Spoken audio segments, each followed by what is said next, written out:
Summer 1944, western North Carolina. As Fontana Lake began to rise behind the new dam, Caterpillar tractors were still sitting on the floor of the Little Tennessee Valley, with no road left to take them out. 62 machines would vanish there, not in a scrapyard, under a mountain reservoir. To understand why 62 Caterpillar tractors ended up on the floor of a new mountain reservoir, go back to western North Carolina in the early 1940s.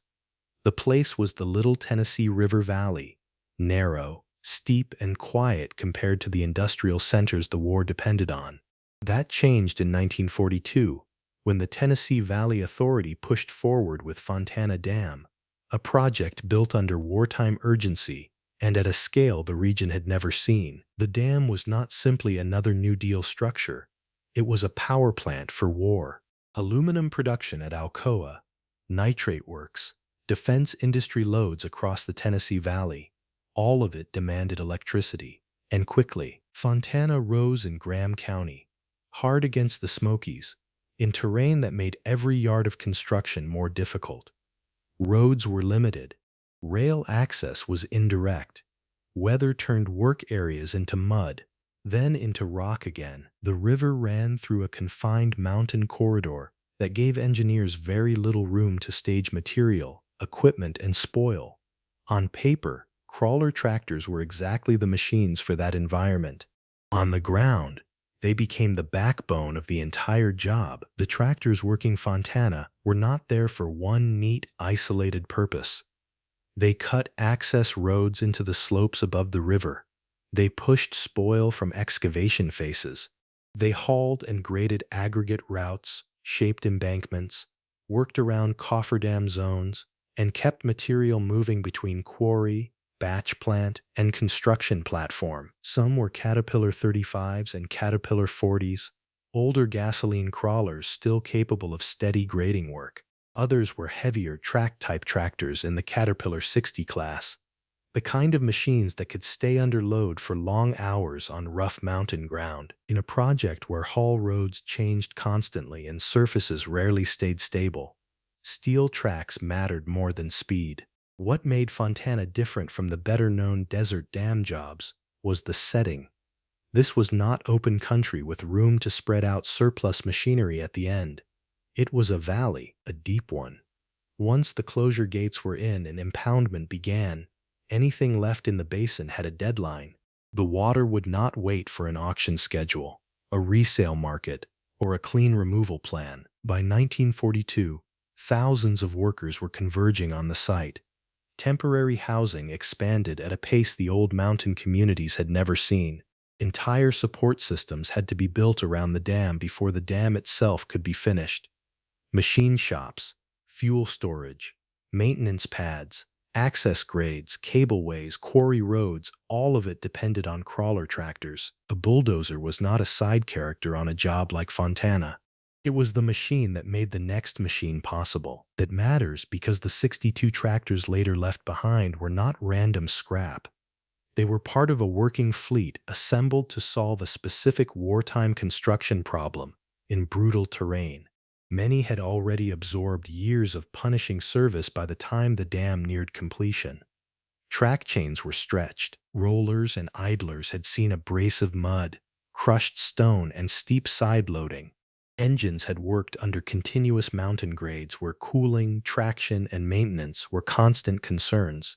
These were machines built to endure, but not machines anyone expected to preserve carefully for posterity. The project itself moved fast by the standards of the time. Excavation started under immense pressure. The river had to be controlled.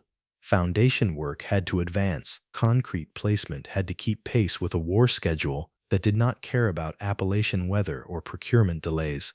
Fontana Dam would ultimately rise 480 feet above the riverbed, the tallest dam in the eastern United States when completed.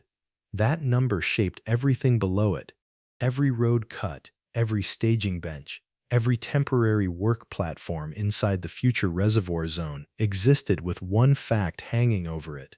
When the reservoir filled, the basin would disappear. Mechanically, the problem was never just building the dam.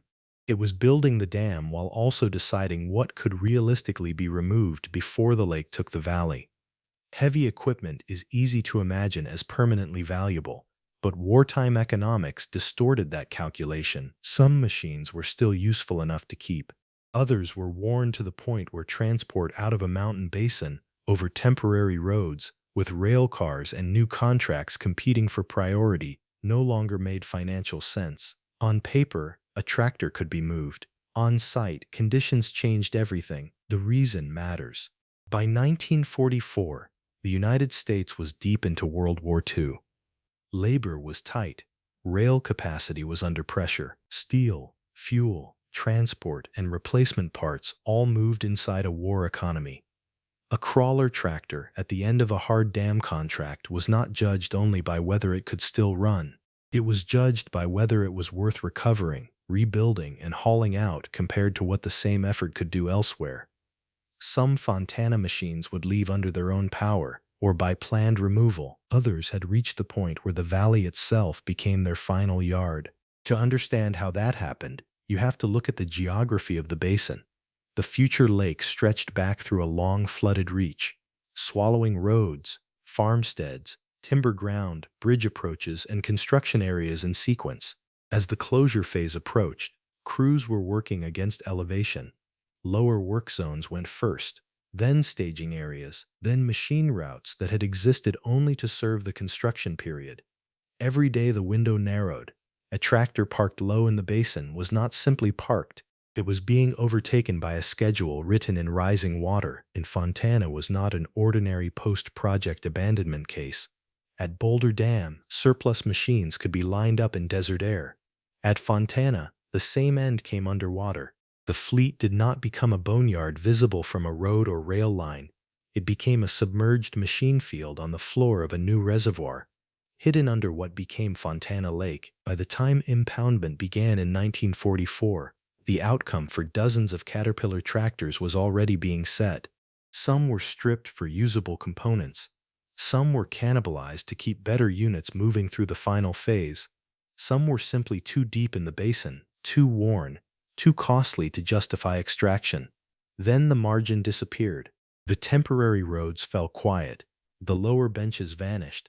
And the valley that had carried one of the most important wartime dam projects in America began to close over the machines that had built it. By the summer and fall of 1944, that process had become visible. Reservoir filling at Fontana was not a cinematic single moment.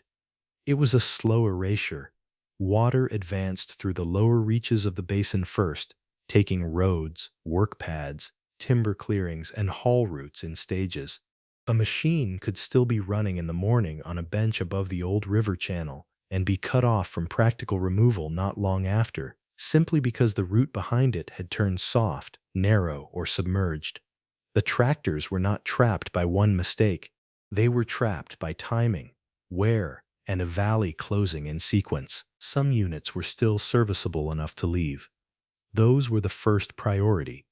Crews pulled usable crawlers uphill, salvaged attachments, and stripped parts from machines unlikely to justify full recovery. Track shoes, rollers, magnetos, carburetors, fuel system components, control linkages, and whatever else could still support the better tractors were worth taking.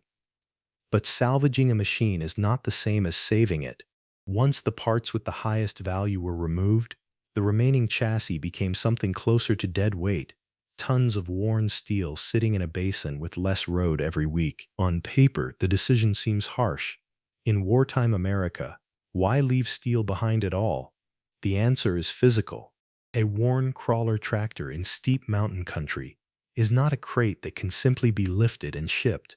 To remove it, crews needed an intact route, towing capacity, transport scheduling, labor, and a destination worth the effort.